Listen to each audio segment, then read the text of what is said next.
everyone, my name is Billy and let's talk books.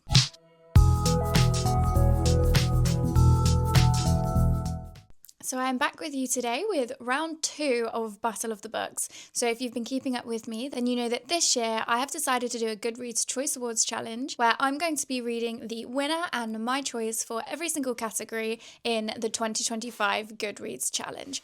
Now, if you hear any sniffling or whining or anything, I am actually dog sitting at the moment. So I have a dog with me, little Max. He's very, very cute and he might be popping up in my video. So yeah, that is just to let you know. So in round 1 of Battle of the Books, we read the first 5 categories and Goodreads ended up coming out on top with 3-2 to Goodreads. So check out that video if you have not watched it yet. In this video, we are going to be reading the next 5 categories, which I did throughout the month of February. I was really excited for this round actually because it has my 2 favorite genres being science fiction and fantasy. So I got to read 4 books in genres that I know I already love, which was great. And also we had the horror category, which I've been really enjoying recently and I wanted to read more of, so I was really looking forward to that as well. We had some great books this month and I'm really excited to talk about them all with you today. I've had a very, very busy week. I've been to Bruges, I've had birthdays and I've had lots of stuff going on. So I'm quite tired today, but we're going to persevere and we're going to talk through these books together. So we're just going to get going with the first round in this category, which was the fantasy category. And I was super, super excited for this one because I love fantasy more than anything. The winner of the fiction category in 2025 was Bury Our Bones in the Midnight Soil by V.E. Schwab. And this one I rented from the library. I was very happy about that because they're all in hardback form, these books at the moment, and they're very expensive. I can't buy all of them. Bury Our Bones in the Midnight Soil received 102,408 votes. And I know that V.E. Schwab is a very, very popular author. And I have previously read The Invisible Life of Addie LaRue by her and was not too blown away by it. I actually found it really disappointing because there was so much to it that I wanted to love. I really enjoy a kind of historical setting, especially if it moves through different time periods and this concept of immortality and what people do with that. But I was kind of underwhelmed with the main character. I didn't feel like she went through much growth and there wasn't enough focus on the actual historical periods themselves. So I went into that novel thinking it would be everything I loved and then was quite disappointed by it. So in terms of Bury Our Bones in the Midnight Soil, I was excited for this because I saw that it had kind of similar concepts. It travelled through periods of history and focused on women, which I was very excited about. And also it had the element of vampires, which was fascinating. I mean, I very much grew up in the vampire generation. It's been a while, but I'm very familiar with vampires as a concept and I enjoy them. To give you a bit of an overview about this novel, this follows 3 different women throughout history. We start in kind of the 1500s in Spain, but we have 3 different protagonists and we move all the way up to the present day. Our 3 protagonists are Maria, who is in the 1500s in Spain, and then we have Lottie as well, who we see first of all in 17th century England, I think, and then we have Alice, who is our Scottish girl living in America during present day. We very much follow these 3 women through their experiences with vampirism and with time, and there's a lot of sapphic elements to this as well, which was great. So yeah, that's kind of the overview of this story. It was kind of described as like toxic lesbian vampires, which is very intriguing to me, and I was excited to read this one. I did have my reservations though, because like I said, even though I found V.E. Schwab's writing to be really gorgeous, I was underwhelmed and didn't feel like the right parts of the story were focused on. So I wasn't too sure if I was going to enjoy that in this novel. What I will say though is that I ended up really enjoying this one and I felt like a lot of my problems with Addie LaRue were definitely fixed in this novel, mainly being the development of characters and the focus on the actual time periods and kind of getting a little bit more in depth into how it might feel to experience like hundreds of years of history and how you might change and interact with different areas of the world throughout that amount of time. I found that was done much better in this one. Immediately when we started reading it, I was really drawn to Maria as a character. I found that she was just quite spunky. She's quite young when we meet her, and she definitely is ambitious. She wants more for herself than is kind of currently offered to her, and so she decides to kind of pick her own husband and entice him. And I really enjoyed this commentary on how a woman can still receive her lot in life, but what goes on to transpire is that she actually finds herself really trapped in this dangerous and uncomfortable situation that she just wants no part of.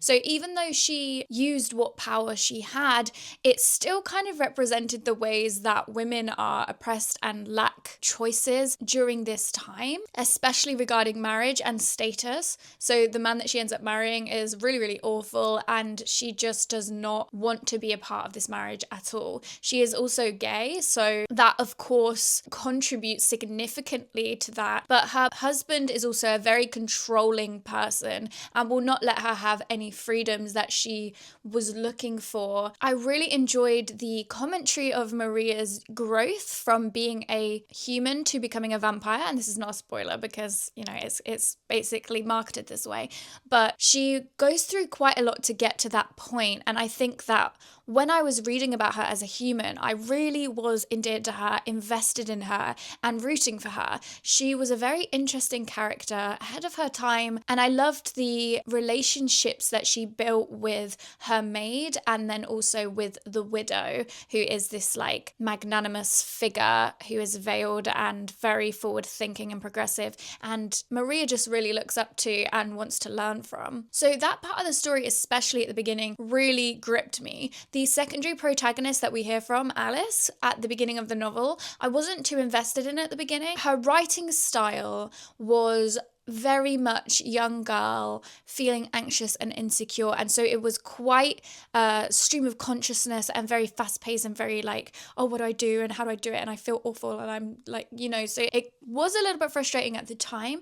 But I will say that as time went on, I really became fond of Alice as well, and I think she ended up being my favourite character by the end of the novel. We didn't get introduced to Lottie, the third protagonist, very much until like the second half of the novel, so that was a bit confusing for me. And I will say that I think the pacing really did let this novel down, because you had so much of Maria and then so much of Lottie and then just little snippets of Alice throughout the whole thing. And I think because of that, there were times when I was really invested, but then I just got kind of bored and then I wanted to move on. And I think that if we'd have had more consistency in the breaking up of the three narratives throughout the novel, it would have been much better paced and I would have been way more invested, because there definitely were points in this where I was getting a little bit sick and tired of one character and wanting to move on to somebody else. The commentaries as well about women and female relationships were definitely explored from multiple angles,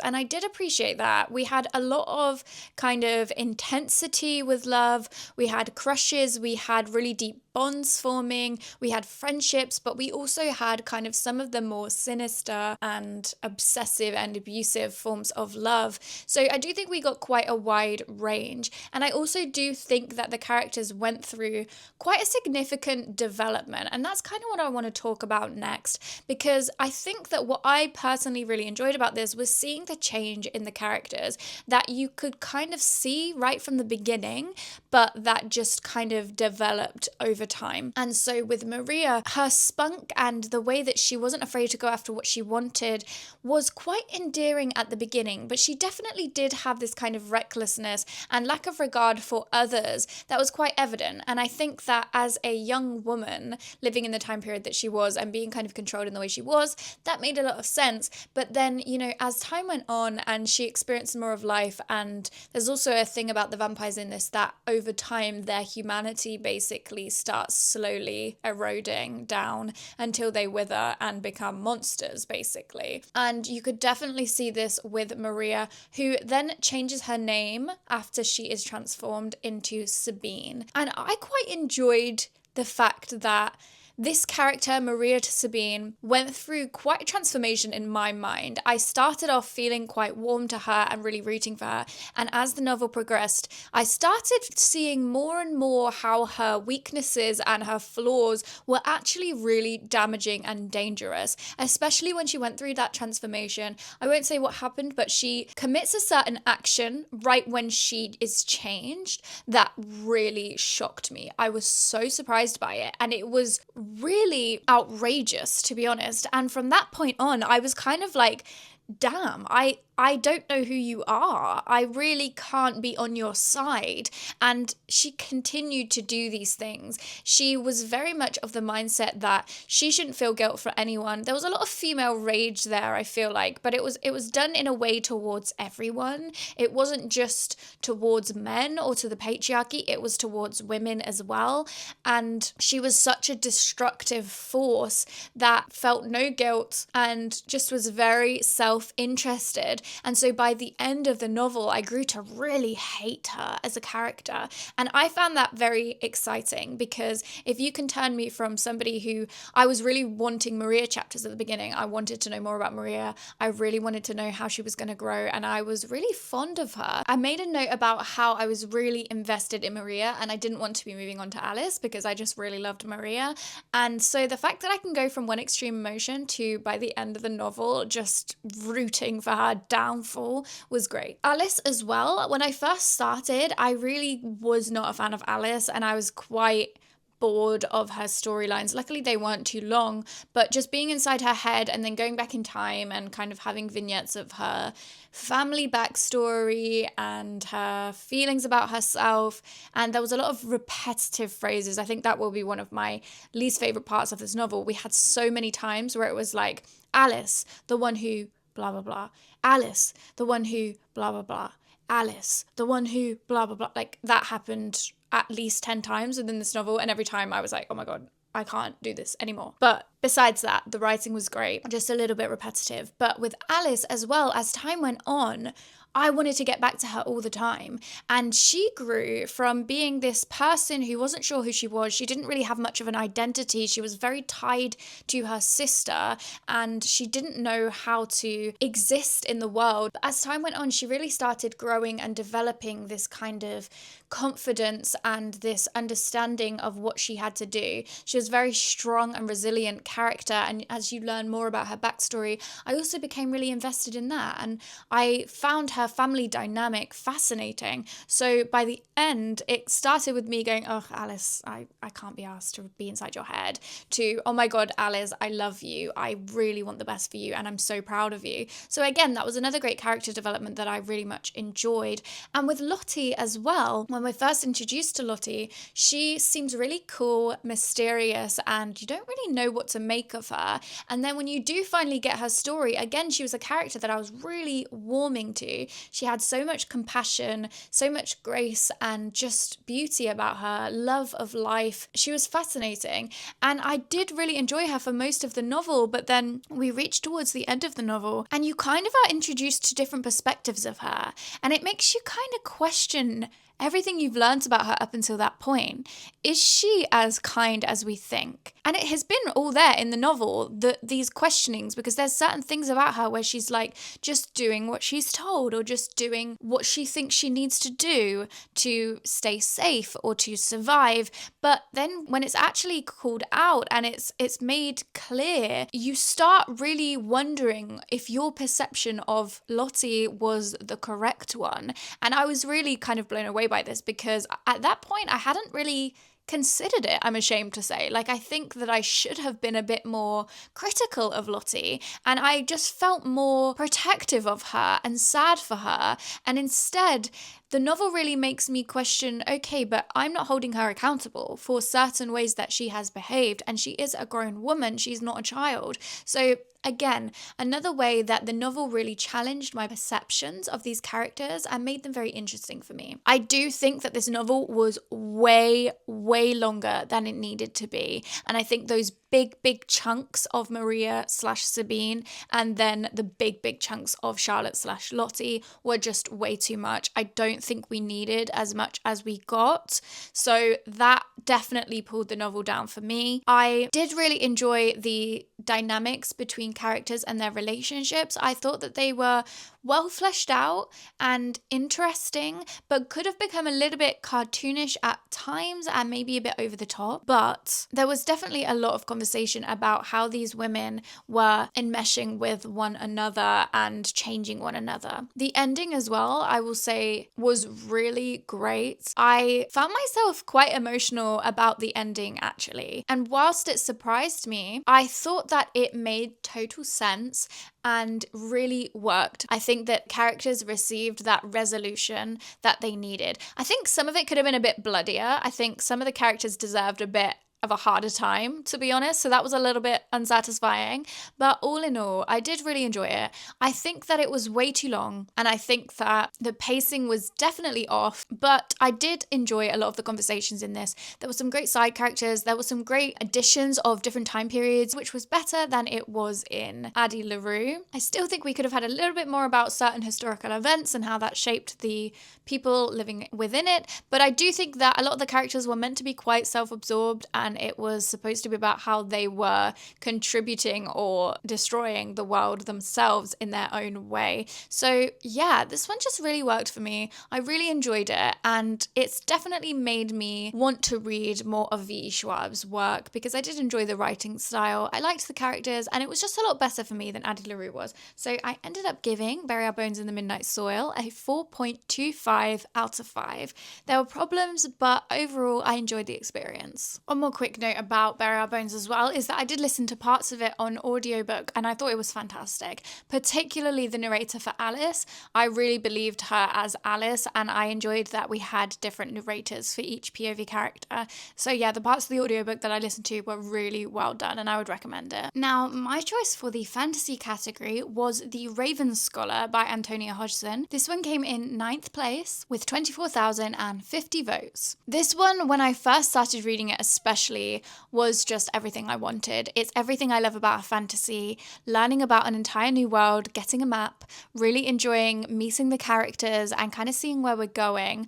I was so pulled in to our protagonist from the very beginning, and that is Yana. I loved Yana. I thought that she was a really interesting character. Her relationship with her father, who is known as the Great Traitor and was killed, and then their kind of fall from grace. She has a twin brother who she's really close with, and a mother as well, and then a younger sibling, and they're struggling, but they're kind of getting by, and they get called to see the Emperor. They're not sure why they're being called, but it was all really mystifying. It was very interesting. I was immediately pulled in. We had some really interesting characters, and Yana in particular, I was like, yeah, I'm gonna love her.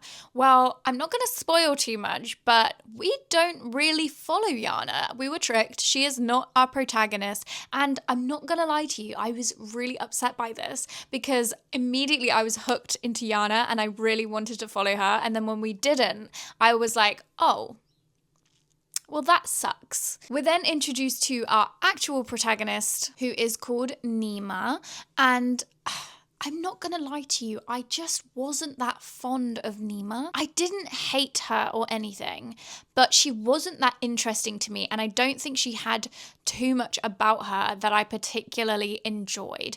So let me give you a summary of this novel. It is set in this world where you have 8 different houses. They are based on animals. You have the dragons, the tigers, the ravens, and when the current emperor is due to end his reign, there is a competition between the houses where they each put forward a candidate to take over as the next emperor. We are coming up to that time. We currently have a bear emperor, but he is coming to the end of his term, and so there's going to be a competition to find the next emperor. The dragon house does not actually compete because the dragon house are the ones in this world that have the most magic and the most power. They're a very interesting presence, which I am very intrigued to learn more about. So we have 7 competitors. Nima is working as the high scholar, so she works very closely with the emperor and is in charge of kind of his research, and she does a lot of projects with him. She's an academic and she is a raven, part of the Raven group. Now, she is in charge of putting together the opening ceremony for the competition, but what happens on the morning of the competition start date is that one of the competitors ends up being murdered.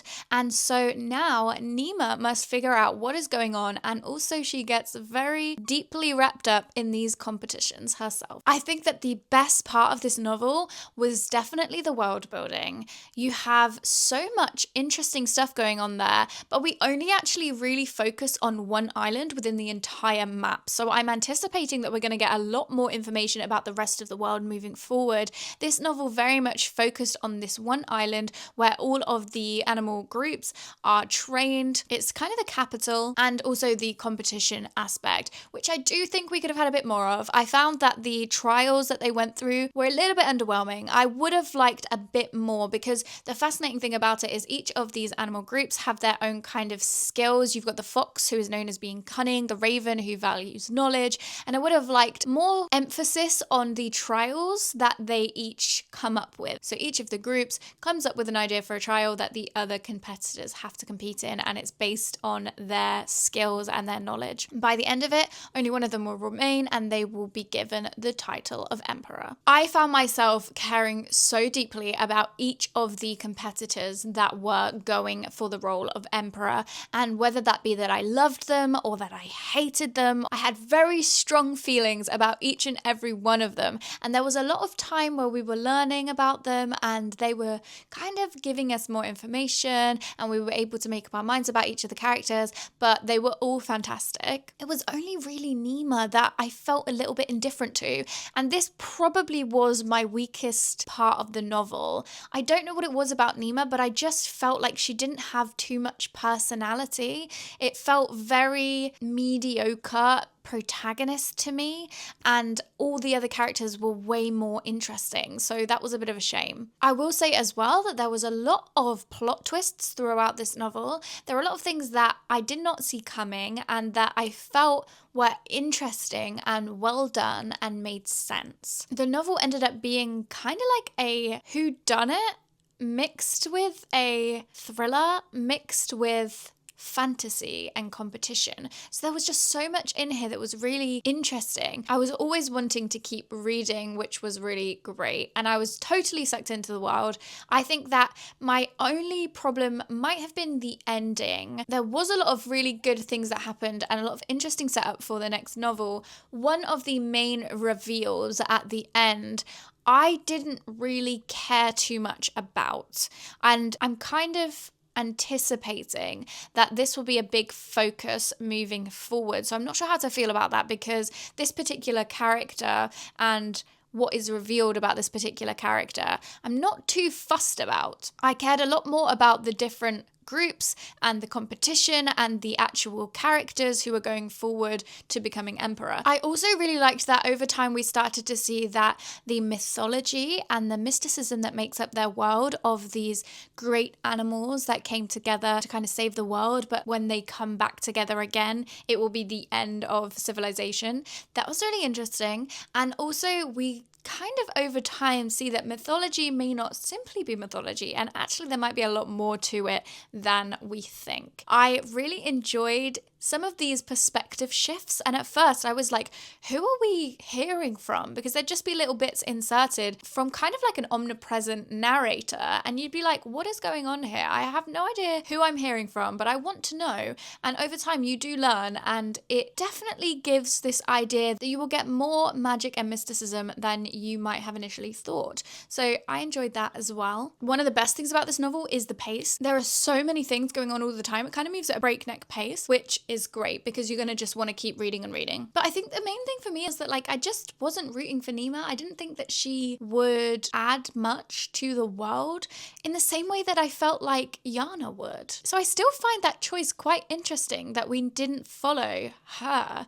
rather than Nima. However, what I will say is that this felt like home. It was just great being in a new world and being able to pick up all of the information and the lore, and I loved the contenders and the trials. I loved these ideas of the guardians. I kind of made little notes on what each one was for, what the animal was, what their color was, and I love being able to do that and just fully getting invested in a world. I am excited for the next one, but like I said, I think the ending kind of put the focus on all the things I wasn't as invested in rather than the things that I was really invested in. So I'm quite interested to know what the sequel will do with that, but it definitely was a great novel, a really enjoyable fantasy, and I loved it. I gave The Raven Scholar a 4.25. So if you remember my rating for the last novel, you will know that this is a draw, with both novels receiving a 4.25 from me. And I didn't know how to do this. Do I pick the best one and give the point to that one? Or do I give a point to each? Because I was really thinking about it and I was like, I'm having a hard time picking between them because there's totally different things for each that I enjoyed. Like with Bury Our Bones in the Midnight Soil, I really liked the character development and the conversations about how these characters were going through things over time. However, I didn't enjoy the pacing as much, whereas with The Raven Scholar, I really enjoyed the pacing and I really enjoyed the world building and the atmosphere of everything. However, I wasn't as big on the protagonist, so I just don't know. I think if I'm basing it off of which one I personally enjoyed the most, I think I would have to give it to The Raven Scholar because it's more what I love. But then I think that Bury Our Bones in the Midnight Soil has a lot of merit to it as well. So I do think that I'm going to give 1 point for each Goodreads and me with this one. So that will be 4 points to Goodreads and 3 points to me. And let's move on to the next round. So our next category was science fiction, and I've always enjoyed a science fiction, so I was very excited about this one as well. I borrowed both of these books from the library also, which was great. Thank you to my local library. The winner of this category was The Compound by Aisling Roll, and that one was 45,287 votes. This one is described as Lord of the Flies meets Love Island, which immediately was fascinating to me because I really enjoy a kind of dystopian social commentary on the state of our world and how that might be quite a negative thing. That is something I've always really enjoyed. I really like Black Mirror, and it kind of gave me that vibe. So I was quite excited to read this one. So this one basically follows our main protagonist, Lily, and she wakes up in the house. She doesn't really know how she got there, but she thinks she was probably drugged, and then she wakes up and finds all the other women in the house, and they have to wait for the men to arrive who come kind of across the desert. They then are in this dating show, but you're not allowed to talk about the fact that it's a show, and you're not allowed to talk about the outside world or anything to do with your personal information unless given permission to do so. But the goal of the show is that you have to get yourself into a couple or you will be booted off. Whilst you're in there as well, the longer that you stay, the better kind of sponsorships you are given, and you're given rewards by certain brands, and there's more likelihood that when you leave, you will be given the opportunity to work with that brand. Our main protagonist, Lily, is quite an interesting character because she doesn't have too many thoughts or desires or wishes. She's quite a blank canvas. She presents herself as not being very smart, but I wouldn't say that. It's more that she is just very disillusioned from life, I think. And I found that really fascinating for our main character because there's not too much going on of her actually analysing the situation. It is more up to you as the reader to read between the lines and kind of speculate on what is going on. We never really get much information about the world outside or what is happening. It's kind of the near future. You know that there's been wars and you know that there is kind of environmental catastrophe, but it's definitely still a very consumerist, capitalist environment. I was definitely interested in this novel, and I found a lot of it to be easy to read and intriguing. But what really surprised me, and I found to be very well done, was just the complete lack of conversation around any themes or ideas that was actually presented to you. It was written in a way that was very standoffish without any commentary. And that to me was fascinating because it's now up to me to really understand what's going on. I do think that because of this though, it could suffer from kind of a lack of plot. And I do think as well that as time went on, I expected it to get a lot more gruesome and have a lot more consequences than we did get. It definitely gets crazy and you definitely see kind of madness erupt in some of the contestants, but I wanted more. I definitely wanted much more. By the end of the novel, it just felt very flat. I didn't know what to think. I didn't know what the point was, but I do think that was the point. And I quite like when a novel does this. I think that it doesn't lend itself to something that's really gripping and emotionally engaging. But again, like certain Black Mirror episodes, you end and you're just kind of like, I don't know what to think. I'm not sure. And I think that that in itself is a reflection of our current contemporary society. And I found, especially reading this, that it felt really prevalent to kind of Gen Zers who are young in this day and age and are so saturated with products and with advertisement and with a lack of prospects that you don't really get a chance to fully sink yourself into politics or into dreams or desires or goals. It's very much just living for today and just getting by. So I found that really interesting. And I think that the novel did a great job of kind of showing that, but it doesn't necessarily lend itself to a good time.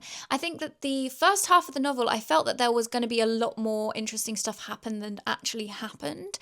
It did feel a little bit slow, but I liked the commentary. And I'm not going to talk too much about this one because I think that's the main thing that I want to say about it. I gave this one a 3.75 out of 5 because, like I said, I enjoyed the ideas and I think that it was well done. I love this cover as well, by the way. This version of it is great. I'm really a fan of the cover. But yeah, there was a lot to think about. And I found myself both empty-brained and also full of questions, which kind of is an oxymoron, but I hope makes sense. And I do think it's worth reading, particularly just because it really does give that social commentary on our world and how we're living in it, especially in the Western big capitalistic environments and especially for the youth.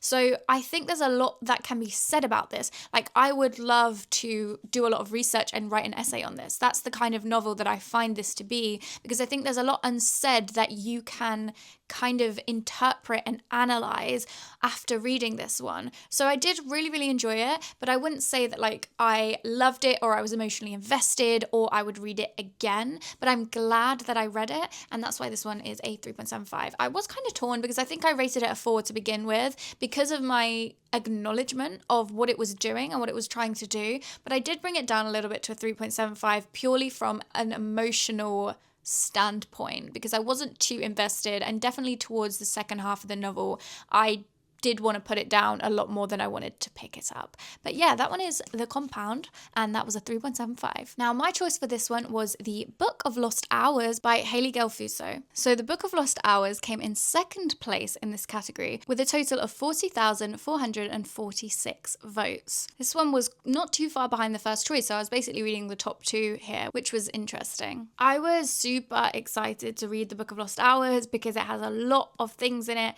and a lot of themes in it that I personally love. That being multiple time periods, the idea of time and how it might not be linear. I really enjoy the exploration of that. And also this idea of memory and of what is allowed to be written, what is burnt and forbidden, how victors kind of rewrite history and how that affects our contemporary present. These are all themes that I am a big fan of. And this one basically follows a young girl called Lisabeth Levy, and she is living in Nazi Germany. On the night of Kristallnacht, her father hides her in the time space, and she learns that her father is a timekeeper, which is basically a person that is responsible for the storage of memory and of time.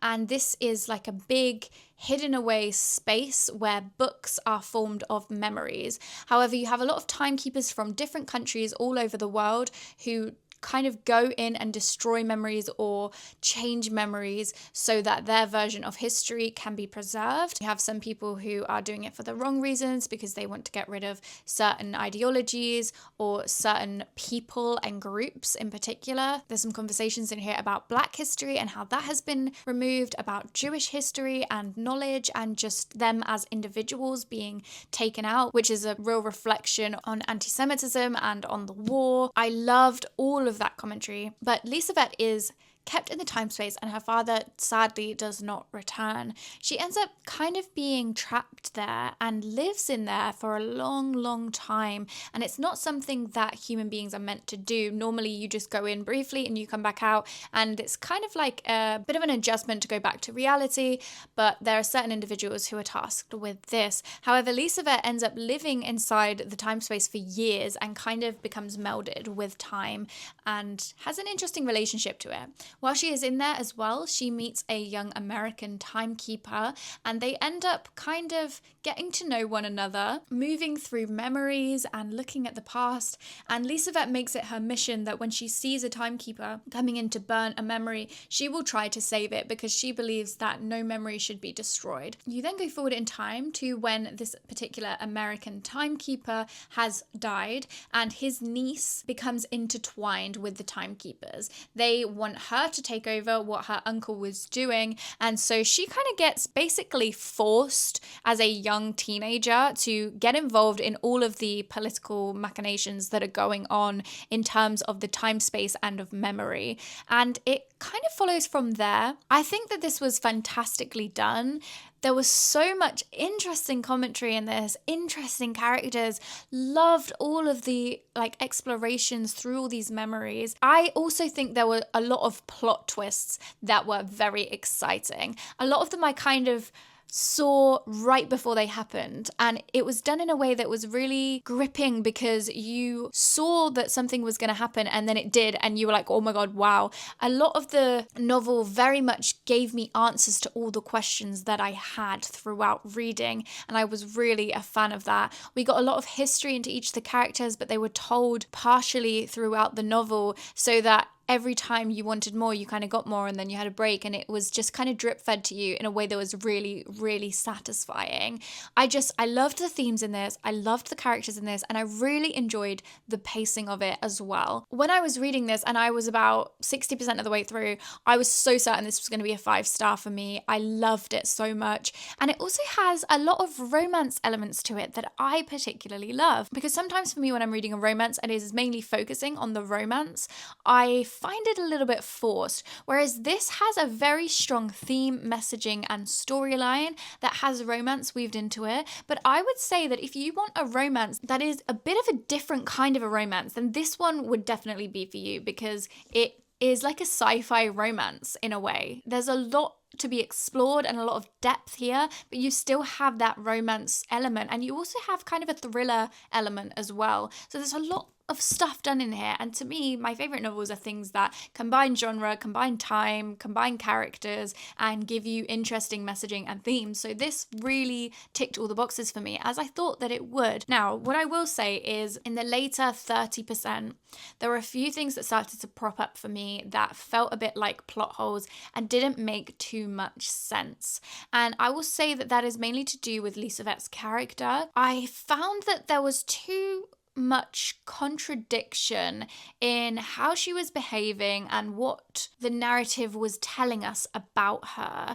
I think that a lot of her actions didn't really make sense, but the novel kind of framed a lot of things as her needing to do this. She had to do things this way. However, as I was reading it, I just totally disagreed with that, and I felt like there was a lot that she did not need to do, and there was a lot that didn't make sense that she did, but then she herself or the narrative or other characters will be like, oh, she didn't have a choice, she had to do things this way, and I didn't buy that.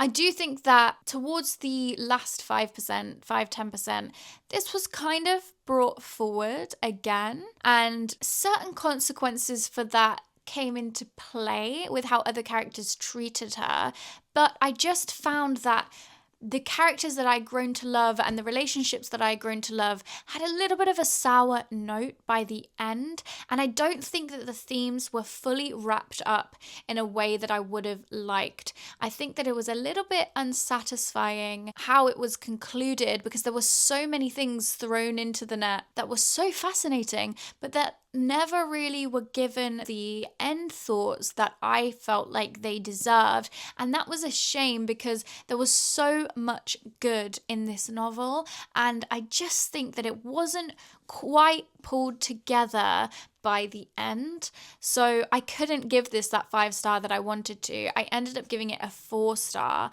actually, because it did get pulled down quite a bit towards that later 30% for me, which is such a shame. But what I will say though is that there was so many incredible ideas in this, and it was really ambitious, and I loved that about it. So I did overall really enjoy this one, and I would really recommend it for anybody that's interested in kind of this idea of preserving memory, a romance which is not necessarily plotless but is formed into a wider social commentary. And yeah, I really enjoyed it. So out of the 2 novels that we had in the science fiction category, the winner was my choice, The Book of Lost Hours. And that means that currently we have a 4-4. We are drawing again with Goodreads. So our next category that we got into was the horror category. And the winner for this category was Witchcraft for Wayward Girls by Grady Hendrix. I borrowed the ebook version of this from my library, and this one won with 59,604 votes. So this one was quite interesting to me. The premise of this is that we have a young 15-year-old girl called Neva, and she becomes pregnant. And this is set in America in 1970, and we follow this young girl who, when it is found out that she has become pregnant, she is sent to one of those schools for wayward girls so that she can basically give birth to the baby and give it up for adoption before returning back to her life. She goes to this home and meets up with a bunch of other teenage mothers-to-be, and they kind of get themselves involved in some witchcraft and in a coven type of situation with a woman who is the librarian and gives them a book on witchcraft. I definitely would say that this didn't feel more horror than it did historical fiction. There were certain elements of supernatural witchcraft and a few elements of horror, and definitely some kind of pregnancy horror, but it felt definitely more historical fiction than anything else. I found the girls to be very interesting characters, and I was very much warm to them, but I definitely wish that we'd have had a little bit more depth into these girls. They kind of fit into kind of stereotypical boxes, which was a bit of a shame, but the main thing that I actually did really enjoy about this novel was the commentary on the treatment of young girls in particular, their lack of access to information, the judgment on them by other people, and how it was all the weight and responsibility for women and girls to deal with pregnancy. And I think that that is still a very, very relevant theme, especially today and especially in America with the revocation of Roe versus Wade. We're having a lot of similar conversations about teenage girls and pregnancy and how they are treated in our society. Being inside Neva's head was really hard. I struggled a lot with this poor child's treatment and the rest of the girls, and how they were just totally punished by society for things that was not their fault. I was very invested in their stories, and I think that it was done very well. How completely disgusting and disturbing the treatment of young girls who become pregnant is. The way that they are completely controlled, and all of their choices and their power and their freedoms are taken from them. I think that there was a really nice bond between some of the characters, and there were 2 particular characters which I especially found myself being very, very invested in, and that was Rose and Holly. We had Rose, who was very much a strong woman. She was quite funny because she was that kind of caricature of a young white girl who was very much for the freedom and for the peace and for like liberation and activism, but kind of was more talk than she was action. But I did really enjoy her because she had this kind of strength about her of like, no, I want my baby. You keep telling me that she's not mine. You keep telling me that it's going to ruin my life and it's this huge negative thing, but I don't think that way. I'm a mother and this is my baby. And I really respect that about Rose's character. Holly as well was very young. I think she was 12 or 13, who when you first meet her, she doesn't speak and people wonder if she even can speak. And we get to know more about her and her story and just the absolute atrocities that has happened to her and how the system has failed her.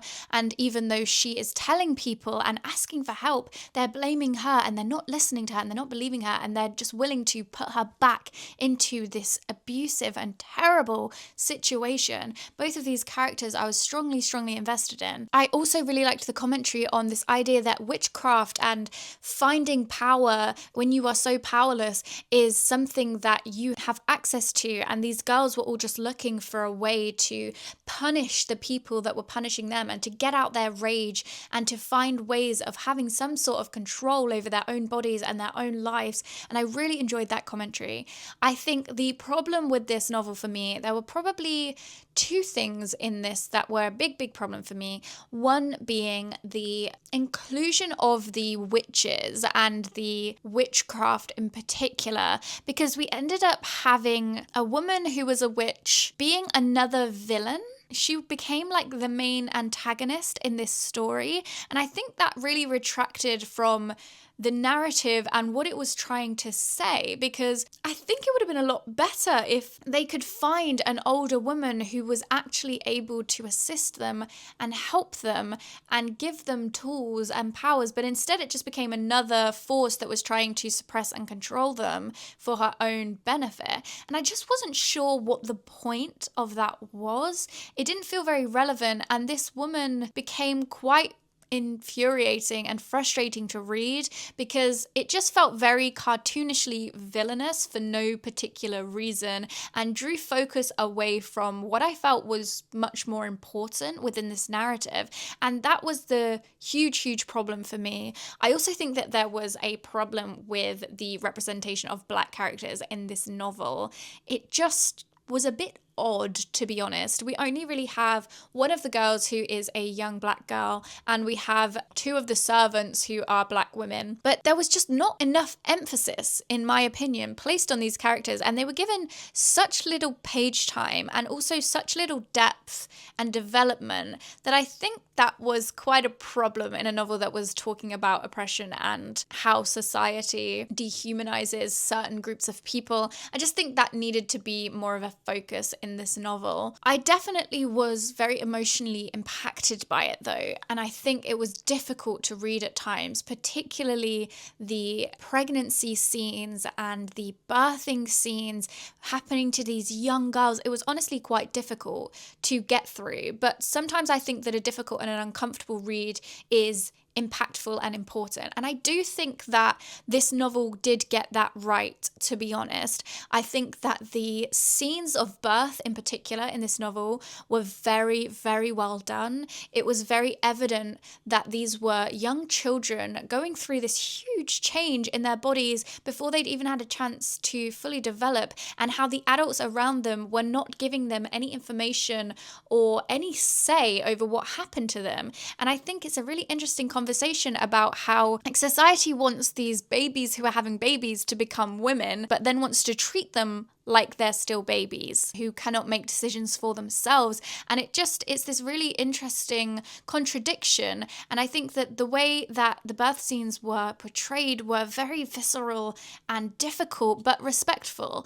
And I quite enjoyed the commentary on how these young girls would respond to having a baby inside of them, but not being given support and not being guided in a proper way. I mean, the only guidance that we had in this novel was from a social worker who was honestly maybe my least favorite character in this novel, because she was so insidious in the way that she was almost gaslighting these girls into thinking she was on their side and she was doing the right thing, but then almost forcing them into giving these babies up for adoption. It was really unsettling. I found this novel much more uncomfortable than it was scary. And again, like I say, I think that there were some really great scenes of witchcraft in terms of these young girls trying to find power and trying to get revenge, but it was warped and twisted in a way that I wasn't a fan of. So there was a lot of potential in this novel, and I liked the conversations, and I think that it's very relevant and important to be talking about. However, I just don't think it was done very well, and I also don't think it should have been marketed as horror, in my opinion. This is my first Grady Hendrix that I'm reading, and I know that he is a very popular author, and I know that he also gets a lot of commentary on writing about girls and women's experiences in particular. I don't personally think that is a problem if the research and the respect and the time that's gone into something is done well. And I do think that the motive of this novel was a good one, and I think that we need male advocates to talk about women's issues.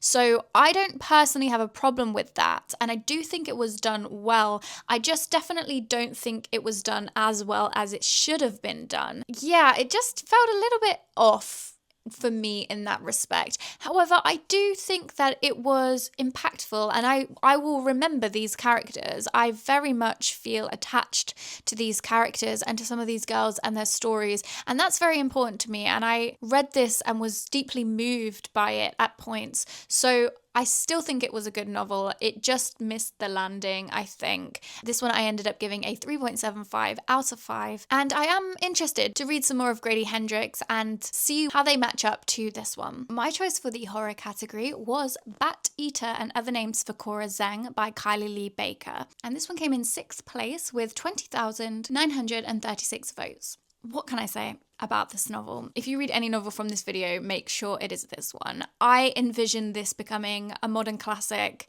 taught in universities, becoming part of the canon. It was fantastic. I loved everything about it. I'm excited to talk about this one. And also, I love this cover. It's so nice, all the colors and everything about it. But this novel is basically set during the pandemic, and it follows our protagonist Cora, who at the beginning of the novel is walking with her sister, who she witnesses being pushed in front of an oncoming train, and she dies right in front of her, and all she remembers about the murderer is his white fingers and that he whispers the words Bat Eater. Now, Cora ends up going on to become a crime scene cleaner, and she is in charge of basically going to scenes of crimes and cleaning up the place so that it looks like nothing has happened. She also has OCD quite seriously, which adds a really interesting layer to her character, and she is an Asian woman, which is quite relevant because what she finds is that as she is going and cleaning up these crime scenes, they all happen to be Asian women. The other similarity that they come across is that they find remnants or evidence of bats at each of these crime scenes. That might be dead bats, that might be pictures of bats, that might be live bats trapped places, but they find bats everywhere that they go. Cora is a very interesting protagonist because she is a very anxious person, and she really struggles with knowing her place in the world. She's quite a timid character without much direction, and she was very, very close with her sister, but that relationship is interesting as well. She almost has like a really difficult love-hate relationship with her sister, where she loves her and she's attached to her and she thinks of her as the other part of her, but she also just despises her. So that was a really interesting dynamic, especially dealing with the grief of that. The novel just has everything. It has everything you could want. It mixes the real life political commentary with the supernatural. You have really eerie scenes dealing with ghosts and how do we interact with these ghosts, and we're haunted by these ghosts, but you also have this real life threat to life, and particularly Asian life during this COVID pandemic when Asian lives were being targeted specifically. I envisioned Cora throughout this novel just losing her mind, to be honest. I made notes about how I can just see Cora absolutely snapping, and it would make total sense to me. We also have this dynamic between Cora and her two co-workers, which is just absolutely stunning. I loved their relationship. I loved every one of those characters. And also Cora's relationship with both of her aunties was very fascinating because her mother is a white woman and her father is a Chinese man. And so she has struggled with her identity because of this. And her interactions with both of these sides of her family is very fascinating. Also, the conversations about religion in here was just really well done, because you have the kind of like the spiritual religious ideas of the Chinese interaction with spirits and with ghost month, and how ghosts need to be fed and need to be respected, otherwise they will come back as hauntings. But then you also have her relationship with Christianity and how she just wants to be accepted as a good Christian girl, but she never is because of the color of her skin and her identity. And there's just so much commentary in this. I mean, it is not long. It's not too long of a book, but everything you could possibly want is in this novel. The writing is stunning. The pacing is fantastic. It almost feels like a slow build to just explosion. The ending is great, although I will say there are a couple of things I had to suspend my disbelief about, because I was kind of like, there's no way you could get away with all of these things. Like, surely this would like come back around, but I can suspend my disbelief for those. But yeah, this was, it says shocking on the cover. It was shocking. It was provocative. It was interesting, impactful, fantastic, just everything about it. The atmosphere, the eeriness, the characters, the relationships, the commentary. I thought it was so well done. I absolutely loved it. I will be recommending this to everybody. I remember writing as well that the opening line was just a killer. And let me read this to you now so that you kind of have an idea of the writing style and how great it is. East Broadway Station bleeds when it rains. Water rushing down from cracks in the secret darkness of the ceiling. Someone should probably fix that, but it's the end of the world. Like, what imagery, already mixing in this idea of horror and reality, a location bleeding from the rain. I just thought it was so good. The novel as well is a little bit of a slow burn where you're like unsure what's real and what's not real. Can you trust your protagonist? Is she an unreliable narrator? How much of this is actually happening? A lot of it is open to interpretation as well, which is just always great. There was some biting social commentary in here as well, and like I said, I think religion in particular was a good one. And this is a quote that I pulled out that I just thought was harrowing. 3 months ago, Auntie Lois stood up in church and told the congregation that after much thought and prayer, she had finally forgiven the man who killed her niece, and she loved him as God loved him. It's crazy, and it's funny to me as well, because this is just the kind of performative forgiveness, the performative compassion that leads to this rage that is so valid and justified. How can certain bodies be treated the way that they are, completely destroyed, murdered, beaten, and dehumanized? And then we have people going, oh, well, I forgive that, when it's not their place to forgive it in turn. Like, of course, this leads to a kind of rage and an almost madness at how your reality seems to be told to you as a completely different reality than you're experiencing. I thought it was so well done. I think as well, the ending scene, there's one particular moment, and it's just so good, where Cora has done a certain thing and she is walking and everything kind of comes together behind her, and this imagery, the vividness of it, it was just so powerful. I thought it was fantastic. But if you couldn't already tell, this one I gave a 5 stars. This one very much deserved its 5-star, and I am so happy about it. I know that Kylie Lee Baker has another novel coming out later this year, which I'm also very interested in picking up because I loved this one so much. So at the end of the horror category, the winner is Bat Eater My Choice, and that puts me back in the lead, 5-4 for me versus Goodreads. And the next category that we're going to be talking about is the debut novel. And so the winner of the debut novel was Alchemised by Sen Lin Yu, which received 165,184 votes. very, very big. This novel obviously has a huge fan base because if you did not know, this is an adapted fan fiction and it was previously called Manacled. I have mentioned before that I have read Manacled back in the day, but it was a long, long time ago.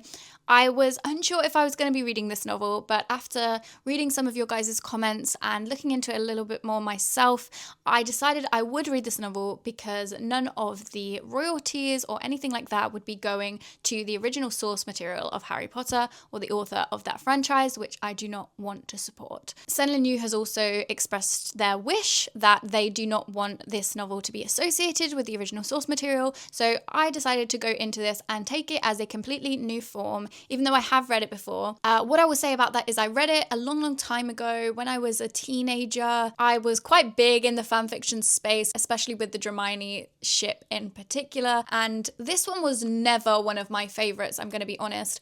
I remember reading it and I thought that it was well written, and I thought that the concepts and some of the ideas were really well done and original, but it was very dark, and I quite like my characters to have a bit more nuance. I think there's certain things that are a bit unforgivable that you just can't really look past, and so I did struggle with this one in the past, but I did enjoy it because, like I say, I like the two characters that it's based off of and I enjoyed reading those ships, so I wanted to go into this with a completely fresh outlook. I read it very much as Cain and Helena rather than trying to insert anything on top of this, and I took the world as a completely new world, and this is a very long novel and I definitely have a lot of thoughts about it. What I'm going to say is I don't think this should have been traditionally published, honestly. I think that it should have stayed as a fanfiction, and that certain things are more acceptable as fanfiction than they are as published novels. I think that fanfiction is a space where taboo and certain lines can be crossed and people can search for them themselves, and it's kind of a thing that is separate from traditional publishing, and I think that published novels have more of a responsibility to create things that are not harmful. I will say that I do think this novel can be harmful, and it's a very controversial topic because the thing is, if you are reading this as an adult and you are making up your own decisions about things and you can take it as fiction, then that is one thing. But I think especially with fan fiction as well, you already have your original characters, you already have your canon, so whilst you are reading it, there's almost this like second layer of knowledge that it's not real. I know that when we read fiction, it's like none of it is real, it's fiction. But with fan fiction, it's like, okay, but it's really not real. This is a reimagining, a reinterpretation, and it's not real, so don't take it to be real. Whereas a lot of fiction, you get really, really invested in the world, in the characters, and that is how they are, that is how they're presented. There's no conversation about that. That is canon, right? So I think certain things about fan fiction can be acceptable, which are not necessarily acceptable in published works. And I think that Manacled did that okay. Like for me, it didn't work because it was a bit too dark, and for me, I like characters which I don't find to be war criminals and that I don't find to be assaulters and abusers. Like they need to have that line, whereas some people can go past that line and their trigger warnings and content warnings are different to mine. So talking about Alchemised itself as a novel, I'm gonna say I think that there were a lot of problems with this novel. Maybe let's go through them individually. I'll say the positives first. Again, I think that Senlin Yu's writing is very well done, although I think convoluted at times. I think that Senlin Yu writes way too much about the same things than they need to. There are so many pages and pages of medical procedures that happen over and over and over and over again, which I think makes the novel feel bloated in a way that is not enjoyable. But the writing itself is very well researched and very well presented. It can sometimes use language that almost feels a little bit too highbrow for what it is, which I think is a bit of a strange choice, but overall the writing is done well. I also think that Helena as a character was very fleshed out and interesting. However, I think that where Helena goes as a character is actually very troubling, but the narrative doesn't present it as troubling. And that's my problem with this, right?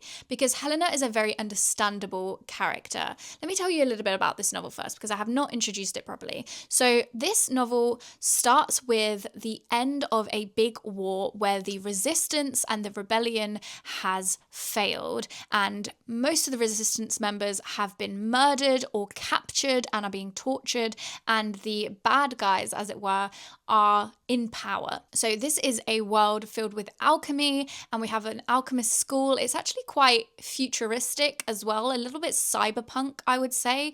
And there's a lot of focus on alchemy and on how certain powers are wielded and manifested to impact others. You've got necromancy and you've got livermancy, dealing with kind of the mind and with the dead.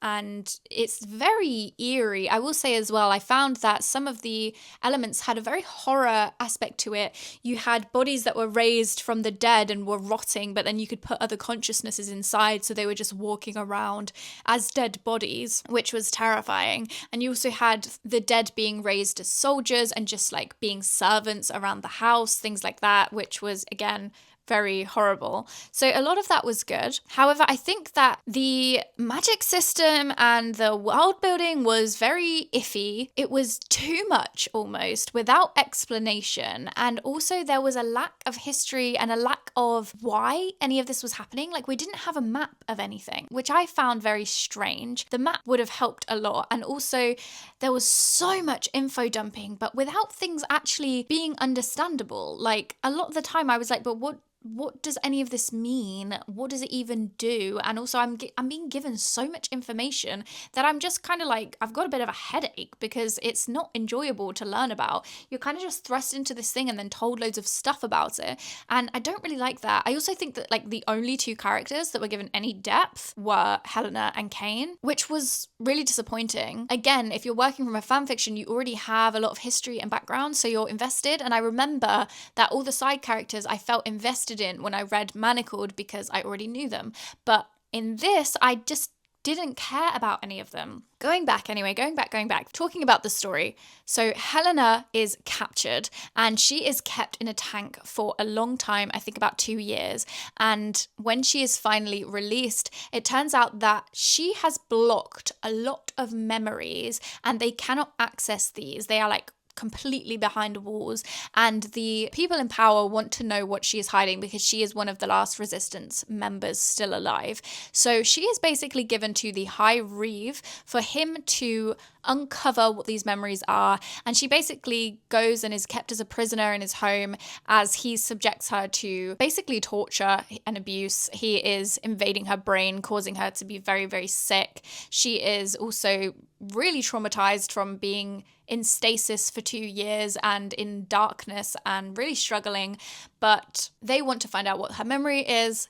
And then you also get this kind of like repopulation effort kind of introduced later on, which I'll go on to talk about. But that's mainly the story. You're following Helena as they're trying to uncover her memories, and then eventually you do go back in time and you learn about what happened in those missing years and how the resistance lost and where it went from there. So, okay, let's talk about some of the main issues I had with this novel. One of them being Helena, because I found Helena a great character, very understandable. She was completely traumatized. She very much formed Stockholm syndrome with her captor. She was really isolated. Even when she was with friends, she wasn't really accepted. She was used by all those around her, and there was good commentary on kind of how people in power will just subject their citizens to their whims for the greater good, for all that kind of thing. But Helena, you can kind of understand, if you didn't know already, this is kind of a dark romance. And so you can kind of understand Helena, and you can see why she would become attached to somebody who is her only sense of safety in a way, because he is charged to protect her, her only sense of companionship because she has nobody else to talk to. And she even expresses this throughout, that she is developing Stockholm syndrome and she hates herself for it and she feels so broken by it. And all of that is interesting. However, the novel then goes on to kind of try to explain that it is okay and how she is feeling is not wrong. It is everyone else who is wrong. And by the end especially, I found myself totally on the side of the third character who was like, how could you possibly forgive this person or think anything positive of him or want to be near him in any way? He is a monster and he's only even somewhat kind to you, to nobody else, and all of his behaviors, whether coerced or not, which I don't know, I don't think so, was not acceptable and is not something that can be forgiven. Now, that could be an interesting conversation, but the novel feels very firmly on Helena's side that the male character Cain is a tragic figure who people don't understand, and the only one who really gets him is Helena. That to me feels dangerous because I actually think that Helena has been so trauma bonded, so manipulated and abused by this person and by all of the people in her life that she is so vulnerable and has been coerced into this relationship that is very unacceptable. And I think, again, when reading it as manacled, I had a certain understanding that, well, it's Draco. Like, he's not actually that bad, right? Like, you can see it from a distance and you can kind of accept it. But in this, as Cain as a character, despite the novel's attempts to make him a tragic figure and somebody who is forced into it, somebody who didn't have much of a choice, was only doing what he was taught, I don't think that is the case. I think that he very much had a choice, and I think that he doesn't go through any development. I think that he's an obsessive person, and his upbringing and the way that his family have crafted him and his environment has crafted him has made him a very, very selfish, obsessive, and controlling person. So his feelings towards Helena just don't feel romantic or loving in any way. It actually feels like this story is trying to really, really glorify some unhealthy behaviors in a way that I could not forgive. I also just could not forgive how unnecessarily long it was and how uninteresting the war was, or the magic system, or any of the other characters. Like, it just was frustrating. I remember when I read it at first as well, like I said, it was just too dark for me. It was very depressing, and I appreciate the idea of trying to explain how war is never good, civilians are always the innocents, and both sides have problems. And I think that trying to explain the horrors of war and suffering in such an intense way can be impactful, but in this regard, it just felt a little bit like trauma porn, and I'm not a fan of that. Cain as a character as well. Like, when it was Draco, it's almost like, oh, but it's Draco. You still want to root for him. You want him to have a redemption, and he's just a child. Whereas with Cain, I just was introduced to him, didn't like him, and nothing that was given to me or presented to me made me like him. And I also think there was particular things, I'll say a bit of a trigger warning now about sexual assault. There were a few particular things where the novel was really questionable in the way it was like, but he didn't have a choice either. I'm just going to leave it there.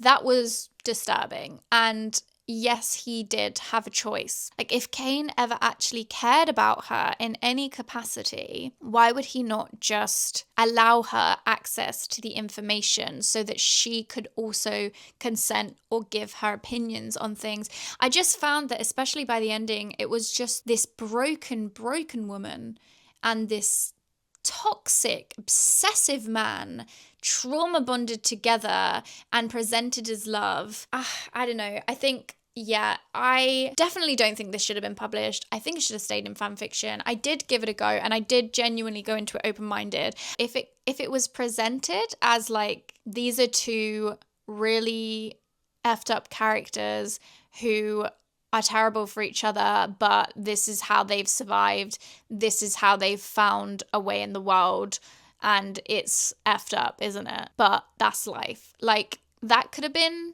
interesting, but instead it was kind of like, how tragic for them. They love each other so much, and it wasn't really his fault. And that to me is not okay. So I think I'm going to leave it there. I've kind of gone over the main things and the main feelings I have about this novel, but I ended up giving it a 2 stars. It got a 2 rather than a 1 because of the writing and because there was some interesting plot points. Again, I quite liked the idea of having a start in the present and then go into a big flashback and then come back around, and we learn a lot of things that recolor part 1, which is always good for me. I think gives you a good perspective. I also really liked Helena, and I liked the commentary on the war and certain things like that. So that is making it move from a 1 to a 2 star. But all the other things, the world, the justifications, the characters, and the lack of depth, but also the extent of information that was unnecessary, and just how damaging this kind of thing can be, in my opinion, did pull it down. Now, I'm not saying that if you love this novel and you really enjoyed it and you found it impactful and you don't find it dangerous because it's fiction and it's fantasy, that you're wrong. At the end of the day, if you are an adult and you are reading this and you like the escapism and like something dark and gritty and you know it's not realistic and you wouldn't do this in real life and you still enjoy reading this because it's very intense and gripping, then that is absolutely fine. That is your choice. That is up to you as a person to make your own opinion on. This is just my opinion, and I promise you, I really did go into it with an open mind because, like I say, I was big in the fan fiction space. I understand how certain dark romance tropes work, but I think that for me, reading this from a more analytical standpoint definitely coloured it a little differently for me. So anyway, that is that one. The book that I chose for the debut novel was The Eights by Joanna Miller. This one came in 17th place, so I think this is my lowest one actually, and it received 2,990 votes. This novel is set in 1920 and it follows 4 women who are some of the first cohort to be accepted as undergraduates to Oxford University, and we follow them throughout their first year at Oxford and get to know the characters. We also are learning about how the war has affected both men and women in the UK, and as well we learn quite a bit about the suffragette movement and women's rights and their right to vote, their right to education, and the struggles and difficulties that they face whilst doing that. This one for me is difficult to talk about because I have like half of me that loves things about this novel and I have half of me that is like no about this novel. So I don't know, let's talk about it, and I'm just gonna kind of get out what comes to mind and how I feel about it as it comes. So I want to say that the 4 main characters that we follow in this novel, we have Dora, Beatrice, Marianne, and Otto. The 4 women that we follow, one studies mathematics, one studies PPE, and 2 study English, and they are known as the Eights because they all live on the 8th corridor, I think. That's why they're called that. And they form a bond on their first day and kind of develop a friendship over the year. All 4 of these characters are fantastic. Every single one of them has interesting backstory, really unique personality, and feel like lived women. They were so great. I loved learning about each of them. I had my favorites and they changed throughout, but I always felt connected and just loved every single one of them. I was so endeared to them and how they moved through the world, what they could offer, how intelligent and brilliant they were. And that was one of the best things for me. I think by the end, my favorite was Beatrice. I adored her so much. Beatrice is this very tall woman, over 6 foot, and she's really political and loves to talk about the world and social issues, but she kind of feels like she's in the shadow of her very famous suffragette mother, who is not actually very supportive and is quite abusive towards Beatrice herself. So she begins the novel a bit self-conscious, not feeling like she really is going to live up to her mother and to her potential, but over time she really just comes into her own. I also really enjoyed her exploration of her sexuality, and we didn't get too much into it, but just over time there were just little bits thrown in there, and I loved that, and I just loved Beatrice so much. I thought she was brilliant. But all of them were fantastic. You have Marianne, who is from a poorer family, and she's got quite a big secret that she is keeping. She's quite quite a quiet woman, but she's very kind, very empathetic and compassionate. We also have Otto, who is more of your high society gal. She is very wealthy, she is very gorgeous, and she is not afraid to say things that might not be appropriate. She's just quite feisty, so I liked her. And then we have Dora, who is very much a romantic and is struggling a lot with grief as she has lost her fiance and her brother in the war, and she doesn't know what to do from here, really. So each one of them have such interesting and rich histories and personalities that you will be really endeared to their characters. I also think that the writing and the description of the environment of Oxford throughout all the different seasons and how it is explained to you and pictured in your mind, you feel like you're there. It was done so well, and I felt like I really was walking through Oxford in the 1920s. It was very vivid and very descriptive in that way, which I loved. I'm going to leave the ending for now and come back to it, because now I want to talk a little bit about the biggest negative that I had in this novel, and that is that it was quite boring for a lot of it. It's hard because I think in a novel like this, a lot of it is just to do with day-to-day life and not really much plot-wise happens. It's more about the characters, it's more about the setting and the time period. And I think that a lot of historical fiction can be quite slow because of this. It's not about this big spectacular thing, it's just a taste of life. However, I do think that proved to be very uninteresting for a lot of this novel. A lot of the chapters I was reading about the exam they were taking, or the speech they went to, or the classes they were going to, or meetup they had, was just so dull, and that really made me struggle with this novel to be invested in any way. Throughout, you had certain flashback chapters, and every time I got a flashback chapter, I was so obsessed. There were so many good ones. There was one about a suffragette rally that turned violent. There was one about the meeting and falling in love of a soldier when visiting from the front lines. There was stuff about a woman volunteering as a nurse during the war. Like, all of that was really good. I really was gripped and totally invested in those. But then when we moved back to present day Oxford and just them going about the terms and the semesters, I was very bored, and that was a shame. The last 20% of the novel was really good. That's what pulled it back together for me, because each one of these characters felt like they had a real resolution. They had a place to move forward with, and their stories were wrapped up so well and in such an endearing and inspiring way that I just found myself feeling really good.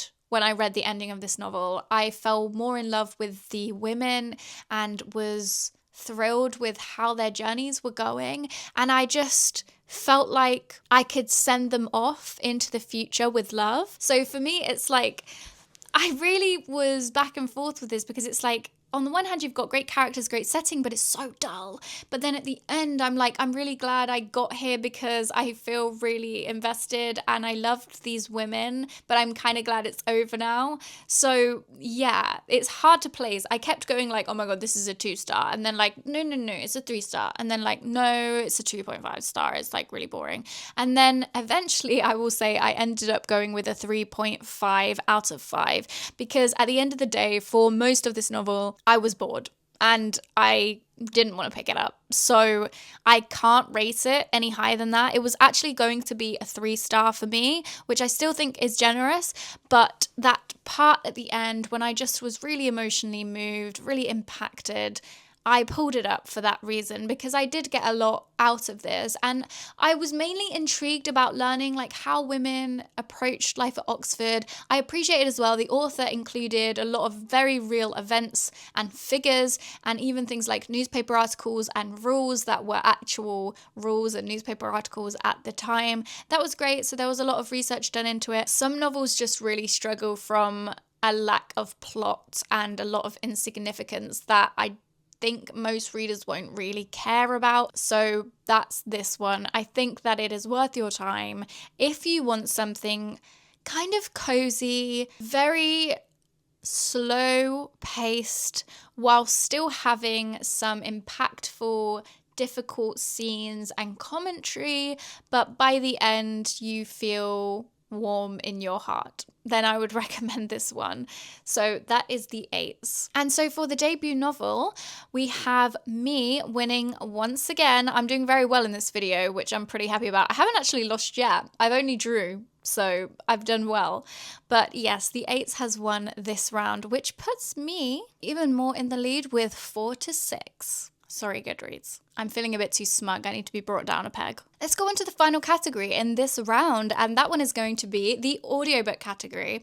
So for these 2 novels, I had a hard time because the winner was Onyx Storm, and I was already reading Fourth Wing for the romantasy category because I had not read them, and then I wasn't sure whether to kind of listen to the second book on audiobook or to go with some other ones, but I decided to go with some of the other ones that had narrowly missed out on my other lists. It was hard as well because it was like Onyx Storm, and then it was like Atmosphere, which I was already reading, then it was the Harry Potter one, which I was not going to be doing, and then it was, I think, Great Big Beautiful Life, which I was already reading, My Friends, which I was already reading. So we ended up having a hard time, but we went for 2 that narrowly missed out on other categories, being the romance and the mystery thriller category. I'm not quite sure how to point this one because obviously I didn't do the winner, so it might just be a bit of a like fun bonus round that we don't actually score. I think that might be the best way to go about this because we have the 7th place and the 16th place here. I'm not sure which one would be considered the Goodreads and which one would be considered mine, so I guess we're just going to do this as a little bit of a fun bonus round without any points. But okay, so we had Taurus Season in 7th place, and that was 28,393 votes, and this was originally nominated in the romance category, and I really wanted to read this one because I thought it would be really fun. It was kind of like a serial killer romance. It follows our main character who is living in this small seaside town, but she has a secret in that she very much enjoys killing the tourists that come in and cause problems. Now, a man comes to town to find her, Harper Starling, and he has been hunting her down because his brother was killed in a car accident, and one by one he has been murdering all those responsible. So we have kind of 2 serial killers here in the same location, and what forms is a almost unwilling alliance when a documentary maker comes to town and is trying to root out serial killers and find out what is going on in this small town. Okay, I thought I'd have a really fun time with this because I thought it'd be a little bit silly, a little bit outrageous, and a romance between 2 serial killers just sounds silly and fun. However, I couldn't do it. I'm sorry. I couldn't do it. I tried, and I listened to this on audiobook, which made it even worse because even though both narrators were very good, there was a lot of explicit language in this. There was a lot of like gore, but told in like a humorous way. I was at the gym one day walking on my treadmill, and some of the vulgarity that was being given in my ears was just too much to bear.